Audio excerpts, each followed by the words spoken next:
Yo, yo, yo, yo, yo, this is Nancy Giles on the Giles Files, right in tune with my ukulele. We love Elie Mystal. I can't remember who saw him first, me or producer Nancy Wyatt, but he was on The Beat with Ari Melber on MSNBC, and he just knocked us out. We called each other. Did you see that guy with the salt and pepper, wild looking afro? His smarts, his humor, even his tweets are kick ass.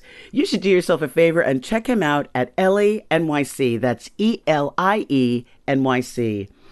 Elie Mystal is a lawyer, a justice correspondent for The Nation magazine, a graduate of Harvard College and Harvard Law School, a regular on the MSNBC programs. He's a husband and a dad, and he's got a terrific new book coming out soon. You're going to hear more about that later. You graduated from Harvard Law and then left your prestigious law firm as a litigator. Yeah, so I worked at a firm called Double Voice in Plimpton, which I will never say a bad thing about. They are good people. It's a good law firm if you like that sort of thing. I did not like that sort of thing. I didn't like being a corporate lawyer, corporate litigator. It wasn't for me. Mm-hmm. So my kind of origin story or quitting story, if you will. Well, first I went straight out of law school. I finished law school when I was 25. I was working there when I was 26. And when I hit my 26th birthday, I was like, man, if I'm still working here a year from now, I have made a mistake. So now we're at 27 and it's been a year and I'm like, okay, that happened. So that's interesting to note. And I was working on this case and, without divulging too many client confidential details, I was working for a company that was involved in big business. And I was representing a company, part of a large team representing a company that was involved in big business as being sued by the government of Nigeria. And I was just kind of sitting there one day and I was like, man, the ancestors did not sacrifice so that I could be on the wrong side of Nigeria, right? Like that wasn't the point. And I think my story is somewhat typical for a lot of African Americans in big law firms and corporate legal settings. Work. Like there was a lot of investment in me by my family to put me in the position where I could have that job. A lot of investment so that I could go to Harvard twice to get my education. My sister, who's younger than me, she never had a spring break when she was in high school because my mother was helping me with my tuition, right? These kinds of decisions, right? And so at one level, I felt like, I owed it to them to try to like making money. Let's just, give it a go. But on the other hand, like they didn't do that so that I could, fight Nigeria. Like that wasn't the point of all of the, love and care and dollars that went into my brain. It wasn't for that. And so while I didn't know exactly what it was I was supposed to do on this earth, I kind of knew it wasn't that. And once I knew it wasn't that, it was like, well, whatever I do, every day I spend doing this is like a wasted day of my, short ass life. Like it's just a waste. And so I have to do something else. And so I didn't have anything lined up when I quit. I didn't really even have an idea of what I would do next when I quit. I just knew that being a corporate attorney wasn't for me. So I quit. And as I kind of came up with the idea that I was going to, try to make it go as a writer, I had also been reading a lot of Sun Tzu. Sun Tzu, a 5th century Chinese warrior and philosopher whose book, The Art of War, is a masterful text of tactics. Sun Tzu has this concept of death ground, that you put your army on death ground so they know that their only way to survive is to win the battle. There's no retreat option, right? And they fight harder, right? And so I kind of was like, I'm going to put myself on death ground. I will make it as a writer. Like that will be the only thing that I am technically qualified to do. But that's, that goes into my story of why I left what I was doing and kind of why I do what I do now. Like there there was something that I had to say. There was something that I felt like I had to add, and I couldn't say it and add it while being a mouthpiece for clients. You know, and that would also kind of apply to even more reputable clients, or at least more socially justified clients. I mean, there are lawyers who are doing, I think we saw especially during the Trump era, there are lawyers who do just great work, great vital work, representing, you know, underserved communities. My wife's a lawyer, but she does pro bono work, and she used to do pro bono work for, you know, for literally immigrants seeking asylum. Like she's worked on asylum cases, right? And that's great and vital. And I didn't have the stomach for any of that at all, right? Like I didn't have, there was something about, you know, I took a pro bono case where I was defending a battered woman who was trying to get a restraining order against her husband. And I'm working on this case and I'm like, if I lose, this lady gets beat tonight. Like that's just what it is. If I don't convince this judge today, this lady gets beat tonight. And we won, thank God, but it was just like, there are people who have the stomach to live at that speed, and there are people who don't. And I didn't have the stomach for, I didn't have the stomach to have people's actual, you know, lives and safety riding on my persuasive powers. That's so amazing that you came to that, though, as a 26, 27-year-old. That's the kind of decision a lot of people don't arrive at until they've been unhappy at a job for years and years and years, and maybe have families to support and maybe feel trapped by their job. How lucky are you that you had that revelation? Know thyself, right? Like that's my superpower. But let's also be real. My path is not easily recreatable because the other kind of special sauce. So like special sauce number 1, know thyself. And that's great. Yay, me. Special sauce number 2, I'm married to one. Because as I indicated, my wife is a lawyer. So when I was thinking about leaving my 6-figure job, I had the luxury of not also having to think about how to completely downsize my lifestyle, right?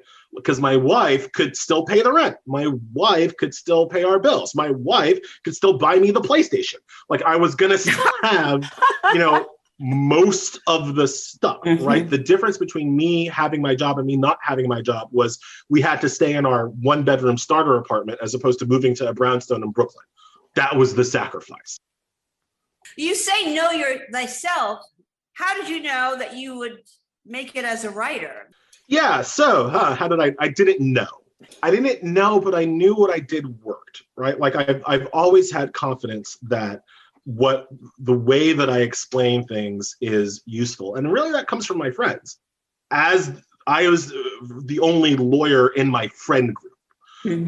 And so when I would try to explain things to my buddies, like they would get it, right? And so a lot of especially my earliest writing, it was just translating what I would say into print and like losing as little as possible in the translation. And that's really that's the crux of my style. And I always knew that if I could just that my way of explaining things made sense to people. I tell you, I think that's one of the things that we both have loved in watching you, especially watching you on television, is that you can break down very complex legal and political and constitutional, since you're writing this book about the Constitution, you've been able to break those things down into ways that people can understand. And one of the things that had in the past turned me off about a lot of these political shows is everybody's talking at this, like the dog whistle. I mean, how you used to use the term dog whistle, like only they could hear what they were saying between the acronyms and this pundit and that pundit. And a regular person who would tune in would be like, what the hell are they talking about? With you, Nancy and I both are like, you know, we'd be on the phone. We've seen he's great. And you have a great sense of humor, which really helps. How did you develop that? So there are two things about legal commentators that I can't stand. Most legal commentators I can't stand. Lay it on us. One is that law degrees are expensive, and it is a lot of specialized training. And so there is, I think, a natural kind of desire, once you have the specialized training, you've been through the 3 years of your life, and you've paid all the money for the degree, to show it off.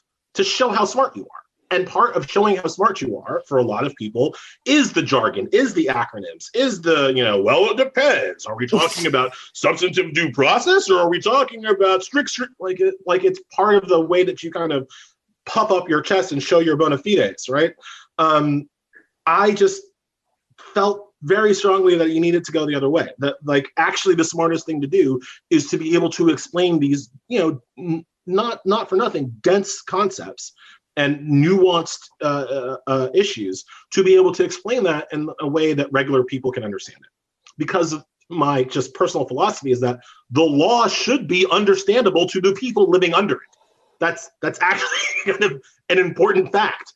The second part, when you go to the humor, if you think about how people learn things in law school, they learn things via analogy. That's actually how we're taught the law in the first instance. But anyway, you explain things through analogy to teach law students. Why, if you are a lawyer, would you not explain things through analogy to teach non-lawyers and to explain things to non-lawyers?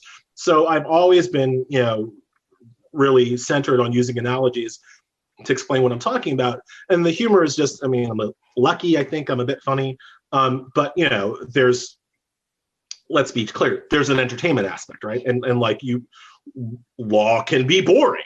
Mm-hmm. Now, I don't find it boring. I find it critical and important, and I'm obviously very passionate about it, but I understand that other people find it boring. So I try to make sure that, we can at least laugh about something or smile about something, because it's a bit of that spoonful of sugar, right? It actually helps, makes the jargon go down if it's tied to a joke or an analogy or whatever. Well, that sounds like the basis of your upcoming book. Allow me to retort. A Black Guy's Guide to the Constitution. What's a Black Guy's Guide? What do Black guys and Black gals need to know? Yeah, so the elevator version of the book is the Constitution was written by white people, white slavers and colonists. And at no point did they even ask what Black people or women thought about the document. We're in 2021, and they still haven't really asked what Black people and women think about the document. So, unprompted, I decided to tell them what I think about their document. I'm a little bit critical of it. Look, the Constitution is not good. People act like it is this sacred gospel, explanation of the rights of man on a free earth. And it just ain't. It is a deeply flawed document, written as a compromise between white people who wanted to make money and colonize the West and white people who wanted to keep slaves in the South. That is what our Constitution is. People will say, oh, well, it's been updated after the Civil War, the updates, right? Well, we have amendments, so it's great now, right? No, wrong. First of all, why would you take a fundamentally apartheid document, add in 2 or 3 amendments, and be like, we're fixed now? That's not what other countries did. When South Africa overcame apartheid and had an opportunity for a new constitution, they didn't amend the old Afrikaan constitution. No, they sat down, included everybody, and wrote a new one. And that is why the South African Constitution, not the American Constitution, is in fact the constitutional envy of the world.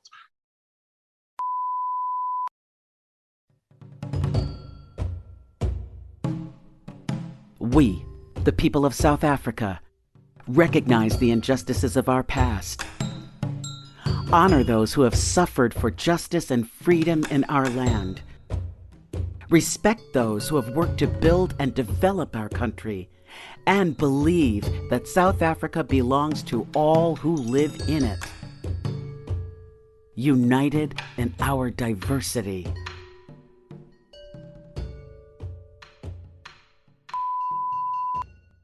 The other thing that people don't know about our Constitution, I feel, that I try to explain, is that our Constitution is only as good as the generally white, generally male people in robes allow it to be.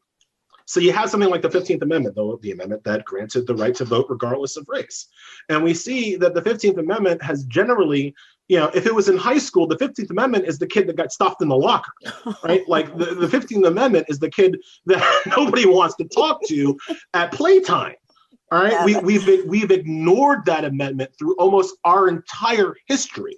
So tell me again how amending the Constitution is supposed to be the thing that fixes it. It doesn't fix it if you don't have white people willing to enforce the amendments that you pass. And for the most part, our courts have been extremely conservative and unwilling to take that last full measure of freedom and equality and bring it to everybody. See, liberals are confused because most people our age grew up with thinking about the courts in terms of the Warren Court, this outsized, institution that ended segregation, right, brought forth Roe v. Wade, and did all this great things.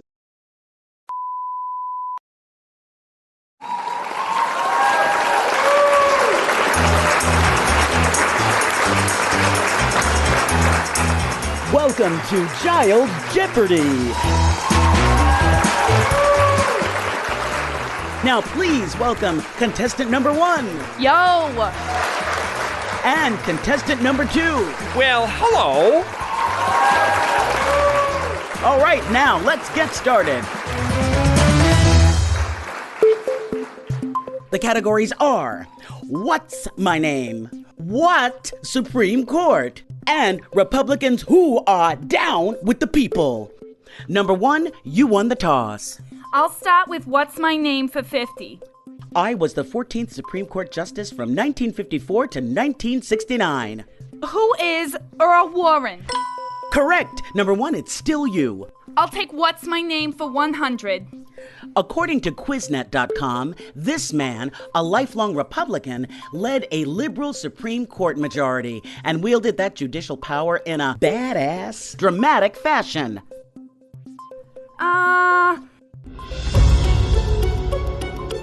2 seconds. Number 2? Oh, who is Earl Warren?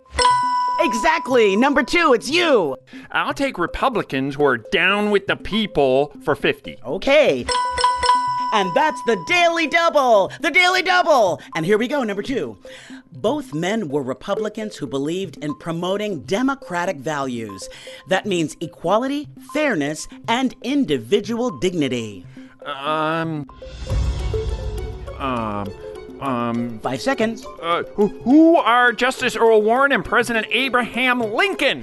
Yes! That's $100, and it's still your turn, number 2. Back to What's My Name for 200. This lawman's personal standard for deciding cases was, but is it fair? Who is Earl Warren? Yes! Still your turn. What Supreme Court for 100, please? This Supreme Court gave accused citizens the right to counsel, and in a separate 1966 ruling, Miranda versus Ariona, this court made sure that all those accused were informed of their rights. Right on, baby. Whoa. What is you have the right to remain silent? If you give up the right to remain silent, anything you say can be used against you in a court of law. I'm so sorry. Correct reference, but the wrong answer. No, you have the right to seek an attorney. If you cannot afford one, one will be provided to you. Number 1? What is the Warren Court? Correct for $100. And number 1, you are back in play. I'll go with What Supreme Court for 200. In 1954, Brown versus the Board of Education, when the NAACP challenged the Jim Crow laws, this court ruled against segregation in public schools. What is the Warren Court? Correct. Number 2. Sorry, my mistake. Number 1, it's back to you. What Supreme Court for 300? In 1963, this court struck down ordinances that prohibited restaurants from serving black and white individuals in the same room. What is the Warren Court? Oh yeah, baby! What Supreme Court for 250? 1962, this court ruled prayer in public schools as unconstitutional. What is the court? The court of... 5 seconds. Number 2? What is the Warren Court? Correct! And it's back to you, number 2. It's your call. What Supreme Court for 500, please? This court included the first African American Supreme Court justice. And, bonus question, name that justice. What is the Warren Court and who is Associate Justice of the Supreme Court, Thurgood Marshall? Right on, number 2. Oh, I'll take Republicans who are down with the people for $2.50. Who signed the Emancipation Proclamation, although it got jacked by the Reconstructionists, and all these years later, we're still working on leveling the playing field. But I digress. Yeah, that's who is President Abraham Lincoln. Correct, number 2, and that was over 200 years ago. I mean, damn! And now for our lightning round. This is open questioning. Contestants, whoever buzzes first wins the category. This category is what court? What court expanded civil rights, civil liberties, judicial power, and federal power? The Warren Court. Correct. What court protected fair voter representation with one person, one vote? The Warren Court. And what in general was the grooviest court in the 60s and the 70s? The Warren Court. Correct. And unfortunately, we're out of time.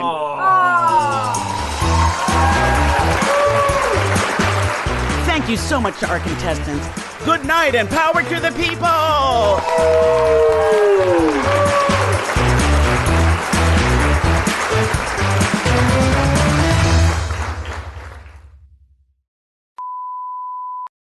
The people don't realize two things. One, that was a small period in our history, right? Warren Court, the 15 or 20 years there where Warren Court was really out there, like, blasting things, was an anachronism over the course of our history. Usually the courts are way more conservative and are erected as a way more conservative institution than the Warren Court. That's number one. Number two, Warren died, 50 years ago.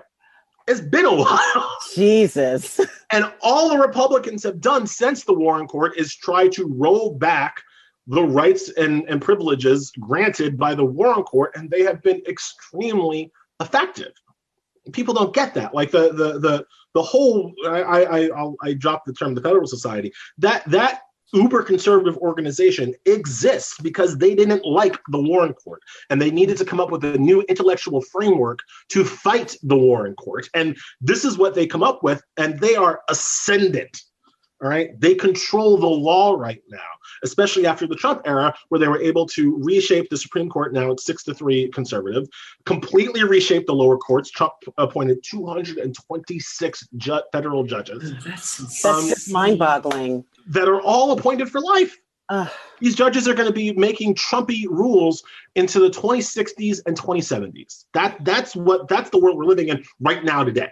So people have to understand just part of what people need to understand is just what we're up against and how useless a written document is in the face of, committed white supremacists and racists. There is no law that survives white supremacist judges.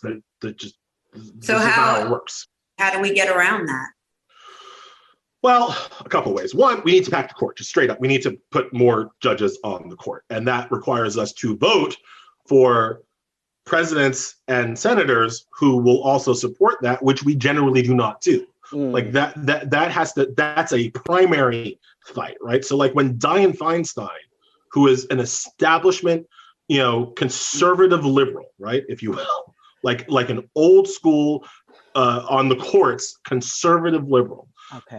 When she's up for primary in California, one of the most, rabidly blue states there is, you have to primary her with a person who is going to support a more aggressive stance in the Supreme Court. And we don't, right? We don't think that way. By we, I mean progressive left. I don't just mean, black people or brown people. Like that's a general progressive problem. And we know it's a progressive problem because the MAGA people don't have that problem. The MAGA people understand that the Supreme Court is where it's at. So I do not happen to believe, this is just me, you can disagree. I do not happen to believe that your least common denominator Republican-based voter is any smarter than your least common denominator Democratic-based voter. I might argue that they're actually quite a bit dumber, but that's different. You can go to Appalachia, you can go to any truck stop in Ohio, and you ask them about the Supreme Court, and they're like, we got to have the Supreme Court because we got gays kissing on each other. We got to stop that. Who stops that? The Supreme Court stops that. They understand that, right? Whereas you go to your base Democratic voter and you say, what's the most important thing to secure voting rights? And they're like, we got to pass legislation.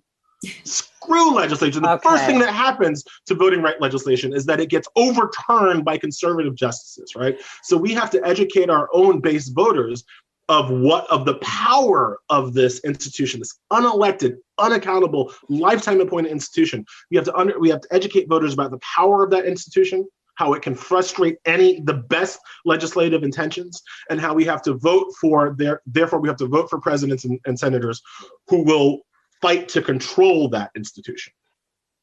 Do you think that Democrats and the progressives didn't pay attention to judges? I mean, I know that while Obama was president, McConnell made it his life's blood to block or not let anybody get on. And then when Trump was on, as you said, over 200 judges. But has that party focused enough on the judiciary issue? Nope. Why? I don't know. I mean, it's baffling. It's the biggest failure of the Obama administration. It's one of the biggest failures of the Clinton administration. It's setting up to be one of the biggest failures of the Biden administration. It's just a consistent failure. I have some thoughts as to why. I mean, I know I said I don't know, but that's a bit flippant. I have some thoughts as to why. Number one, like I said, it's the Warren Court. The Warren Court just made Democrats think that any old judge would do for some reason, right? As long as you got judges who had fealty to the law, that's all that was required. You didn't have to go get liberal judges. You could just get any left of center judge, and things would work out. That's not true. That's not how it works. But I think the Warren Court has a lulling effect on the entire kind of left wing part of the country. The other thing, and this is a bit more of a controversial point, but the other thing that I believe is that Democrats, especially white male Democrats, are fundamentally afraid of the abortion issue. Safe, legal, and rare. That's what they want to call. They just want safe, legal, and rare. Safe, legal, and rare. That's all they want. Whenever we get into a hardcore Supreme Court fight, there is an understanding that there's a feeling that the right wing has the moral high ground when it comes to a woman's right to choose. The right wing comes out here and acts like the crusade against. Well, they act like it's a crusade. The right wing acts like they are on a crusade to stop a baby Holocaust. And white male liberals, for the most part, they're just like, well, sometimes the cheerleader does get knocked up and we got to do something, right? Like they're so afraid of it. And it's mind-boggling to me. It's partially because the party is still controlled by white men and not by women, A, and women of color, B, right? But it's a fear of actually engaging with the issue. So like in my book, I do not call the right wing pro-life. I call them forced birth.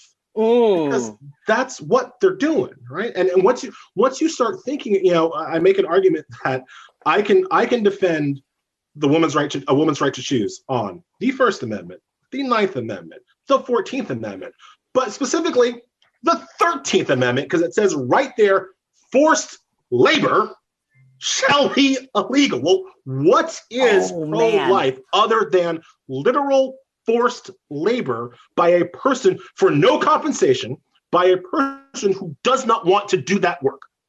That is a violation of the 13th Amendment, but you never hear Democrats talking about it that way, to the point where when the first woman nominated by a major party to run for president, Hillary Clinton, who was an abortion defender, had to nominate a vice president, she found some white guy, Tim Kaine, who ran for office on the safe, legal, and rare, safe, legal, and rare, safe, legal, and rare. That's what our current president Joe Biden says too: safe, legal, and rare.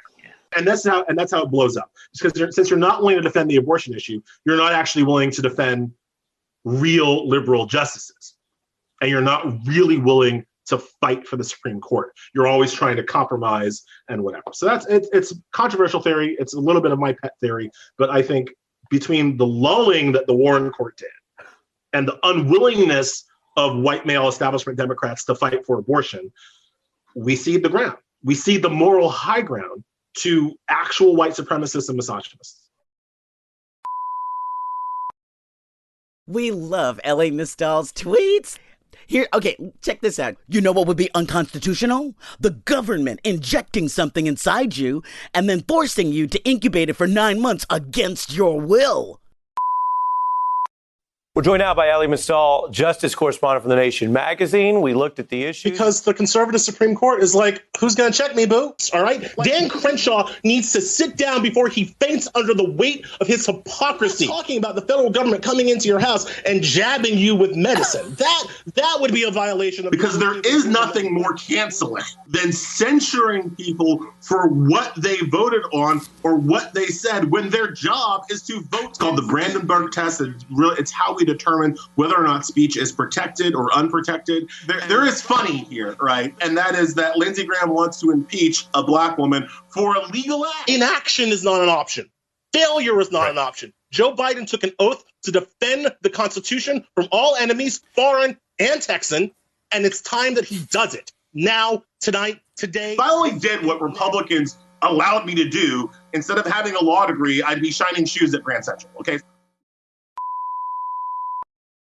Okay, this is the last one. One more Elie tweet.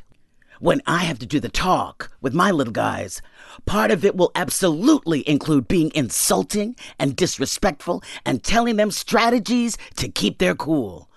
It was one of the hardest things for me to learn because I got a mouth and my instinct is to use it. When did you get the talk? When did your parents, your dad give you the...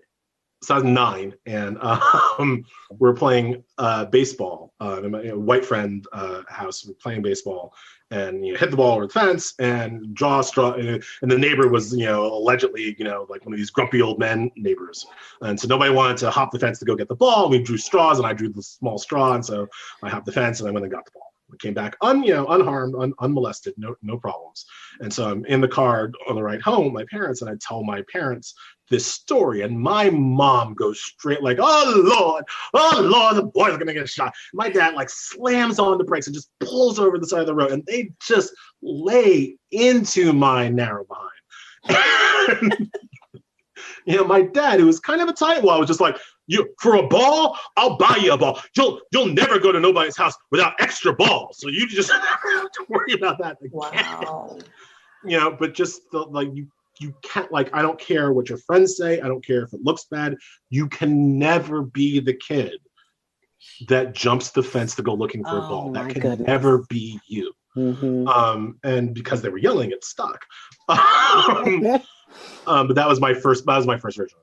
And then obviously when you get your license, it's a whole different Oh, that's terrifying. Right. We chorus. So I'm from New York, which is one kind of version. And then I go live with my aunt in Indiana, which is a whole different, whole different world. So so she told me all these rules about Indiana. And I was kind of like, yeah, I'm from New York. I understand. Right. And so anyway, I'm going bowling with my white girlfriend. This is the only time in my life where I dated a white woman. You'll see why in a second. So I'm going bowling with my white girlfriend and her 2 white girlfriends. And so now we're driving home from the bowling alley, and I've got 3 white women in my car. And Elie, no. Oh, no. Oh, no. I got 3 white women in my car in northern Indiana, and I get stopped. And the cop comes up to my window. I mean, whatever, turn signal, whatever it was, comes up to my window. I roll down the window. He looks in my car, which he hadn't done before, sees these 3 white women in my car, doesn't say anything to me, walks around the hood of my car to the passenger side where my white girlfriend is sitting and says, "Ma'am, is this man bothering you?" And it was like that moment is just like, I am in trouble. I am in danger. Crazy. And she, being a white high school girl, just he's kind of annoying. And I'm like, do you know what you're saying? You're going to get me shot to death. I just pipe up, officer, I'm sorry. I didn't even know what I was apologizing for. Officer, I'm sorry. And she's like, finally kind of realizing that I'm literally terrified at this moment. Officer, no, it's just nothing bad. Is that he's driving us home from the bowling alley. Luckily, she didn't say we were dating or anything. It's just like, he's a nice guy driving us home from the bowling alley. And so he gives me like $100 ticket for whatever turn signal thing, but he leaves me alone. And it was just like, that was like, oh, it's a whole different world out here, right? So. Holy God. I have to calm down because that terrified me, just hearing that. Right? I live in a predominantly white neighborhood, and I don't get into my car and drive around my block without thinking about it. You know, there's not been a moment in my life since I got my license where a cop has pulled up beside me or behind me, or I've seen one over there that I haven't thought about it, where I haven't tightened up a bit, where I haven't like quickly checked my speedometer and made sure that there's not a moment. There was one right after Philando Castile was murdered. I literally the weekend afterwards, I had to go to a friend's house, a college friend's house in Greenwich, Connecticut. So, you know, going from my predominantly white neighborhood to a completely white neighborhood for a birthday party. And yeah, I had my whole family, my wife, my 2 kids, I have my whole family in my car, and I am terrified. Like, it's just like Castile is just on my mind. That one really got me because his kid was in the car, and it was just like, I was a relatively new father, and I was just like, they shot that man with his baby in the car. Like, what? How disgusting, right? So like, this is all on my mind as I'm driving through freaking Greenwich, Connecticut, and I'm just looking out for cops. Like, I'm just my head is on a swivel looking for cops, and I missed a stop sign, and it really like hit me that like traffic accidents are way more deadly than police brutality. Like, you know, just statistically speaking, I am way more likely to die in a dumbass traffic accident from, you know, missing a stop sign and getting T-boned by a truck. That's statistically speaking way more likely how I go out than being shot to death by the cops. Yet the fear, just again, the terrorism and the concern of what the cops might do to me caused me to make a real basic traffic accident causing mistake, right? And it just really hit me like that's the problem, right? That's the unquantifiable thing that's happening to Black and brown people living with these state-sponsored terrorist agents roving around. It's not just the deaths that they cause. It's the stress and the fear and the distraction and the choices that lead you to other kind of bad choices. So when I look at Dante Wright, when I look at that situation, what you saw was a 20-year-old Black dude panic. You could see as you know, he was gonna. He called his mom. He called his mom. I know. He was so frightened, and it was that fear that led him to resist the arrest, which itself should not be a capital, but it ended up being like a self-fulfilling prophecy, right? I know. Like, he was afraid of it, and then so he tried to get away from it, and then trying to get away from it, like that, is a cascade failure, but it's a cascade failure that starts with the terrorism. It's frightening to feel like if you do what they say, bad things can happen. If you don't do what they say, bad things will happen, and that's the terror you're talking about. And that's. Yeah, again, as a dad, my kids are right now 8 and 5, and it's like I haven't had the talk yet. I was going to ask.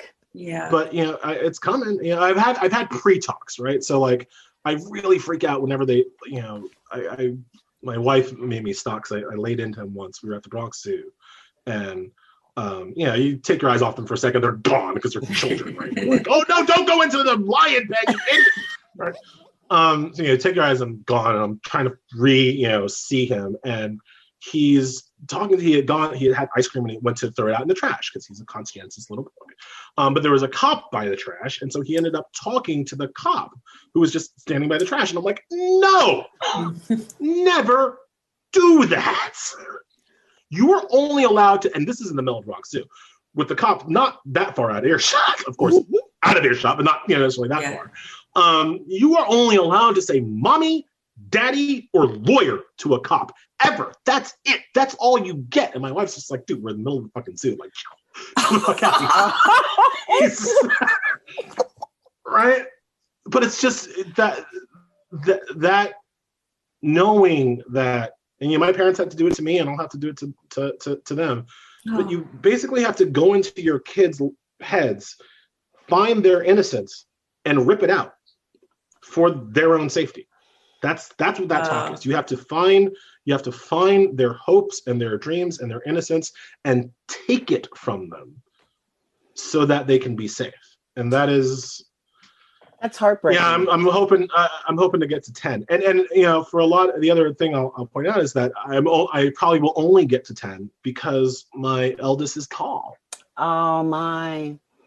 And you think about that. Like my youngest, who's only 5, he doesn't look like he's going to be as tall. And so I might get a couple more years with him because he might stay Hobbit size. Right? But once they get tall, that's it. You gotta tell them what the world's like.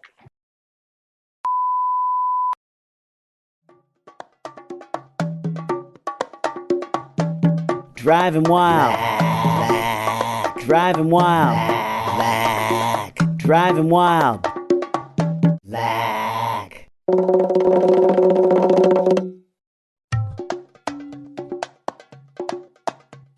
Just me and my ride. Is there ever a time that my life is not on the line? Huh. Better keep your hands on that wheel. Hope your face don't sweat. Don't ask any questions. Shut up is the safe bet. You want to play ball? Oh man, you got a hit. Better watch where that damn ball goes, 'cause Miss Becky will sure throw a fit. Gotta teach your babies the fuzz is gonna blame them first. They're not here to protect you. You see them coming? That means the worst. Driving while black. Eating while black. Talking while black. Walking while black. Sleeping while black. Knitting while black. Sitting while black. Hitting the lottery while black. Walking the dog while black. Living while trying to live while black.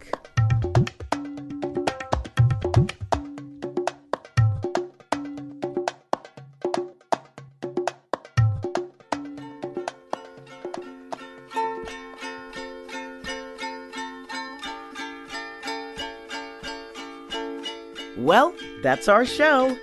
Huge thanks to our guest, the fiery, funny, and brilliant Elie Mystal.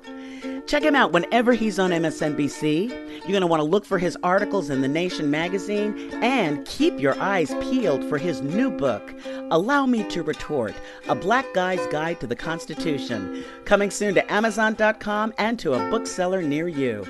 Elie's snap, crackle, and pop perspective will be a must-read for everybody. Seriously, get the book. And thanks to Bridget Bowl and Patrick Bowl for playing Giles Jeopardy with us as part of our Giles Files Players. The Giles Files was created by Nancy Giles and Nancy Wyatt, produced, directed, and edited by Nancy Wyatt, and recorded at our studios in Weehawken, New Jersey. We'll be back soon with another boffo episode of the Giles Files, okay?